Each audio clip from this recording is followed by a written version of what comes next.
လာပါပရိသတ်ကြီးတို့ရေ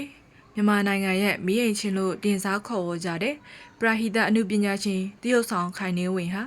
တိမ်ပေါင်းထောင်ရှိတန်တဲ့အိမ်မက်ကိုအကောင့်ထဲဖော်နိုင်ခဲ့ပါပြီလို့ပြောကြားလာခဲ့ပါတယ်။တရုတ်ဆောင်ခိုင်နေဝင်ဟာအမှုပညာအလုပ်တွေမှာအောင်မြင်ကြွကြားရုံတမက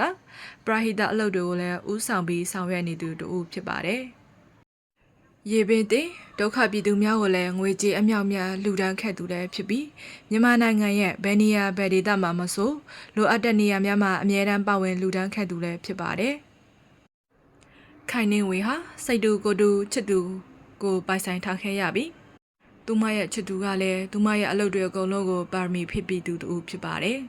။ခုဆိုရင်သူမဟာခိုင်နေဝေမိဖမဲ့ကေဟာကိုလည်းဒီထောင်လာခဲ့ဒီမှာလေးနေမြောက်ထက်မှာရှိနေခဲ့ပါပြီ။ကလေးရရှိနေတဲ့သူမရဲ့ဂေဟာကကလေးများကိုသားသမီးရင်းတပွဲပြုစုစောင့်ရှောက်ခဲ့သူလည်းဖြစ်ပါတယ်။ဆေဝါကုသခံယူဖို့လိုအပ်တဲ့ကလေးငယ်များကိုလည်းငွေကြေးအမြောက်အများကုန်ခံပြီးကုသခံယူခဲ့ပါတယ်။မနေ့တနေ့ကလည်းခိုင်နေဝေဟာသူမဂေဟာကသားသမီးများစွာကိုတိမ်ပေါင်းထောင်ရှိကုန်ခံပြီးရှင်ပြုနာသမင်္ဂလာကိုပြုလုပ်ပေးခဲ့ပါတယ်။ဒီလိုပြုလုပ်နိုင်ဖို့သူမဟာ3နှစ်ကျော်စ조사ငွေစုခဲ့ရပါတယ်လို့ပြောကြားလာခဲ့ပါတယ်။လေးနေ့တစ်ကြိမ်သူမရဲ့သားသမီးများကိုရှင်ပြုနာသမင်္ဂလာပြုလုပ်ပေးရှင်တာဟာသူမရဲ့အိမ်မက်ပါပဲဒီအတွက်လည်းသူမဆက်လက်စူးစမ်းသွားပါမယ်ခုလိုလုပ်ပေးနိုင်တဲ့အတွက်ခိုင်နေဝေကပီတိမြင့်ရကြခဲ့ရပါတယ်လို့လည်း